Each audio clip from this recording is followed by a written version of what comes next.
আসসালামু আলাইকুম। চিংড়ি মাছ পছন্দ করে না এমন মানুষ খুঁজে পাওয়া যাবে না। চিংড়ি ভুনা কিন্তু সবাই পছন্দ করে। এর জন্য প্রথমে নিয়ে নিতে হবে কড়াইয়ে পর্যাপ্ত পরিমাণ তেল এবং দিয়ে দিতে হবে পেঁয়াজ।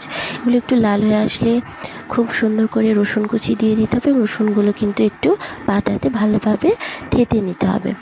এরপরে দিয়ে দিতে হবে টমেটো কুচি, টমেটো পেস্ট এবং সাথে দিয়ে দিতে হবে একটা লেমন গ্রাস এবং যে লাল মরিচ পাওয়া যায় শুকনা, সেগুলোর পেস্ট তৈরি করে দিতে হবে এবং সাথে দিতে হবে সামান্য একটু সয়া সস এবং টমেটো সস, সাথে সামান্য একটু মধু এবং দিয়ে দিতে হবে আদা গুঁড়া।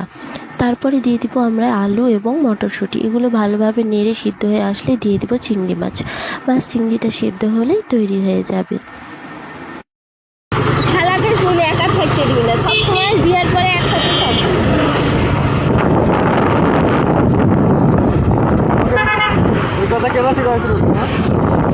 তুমি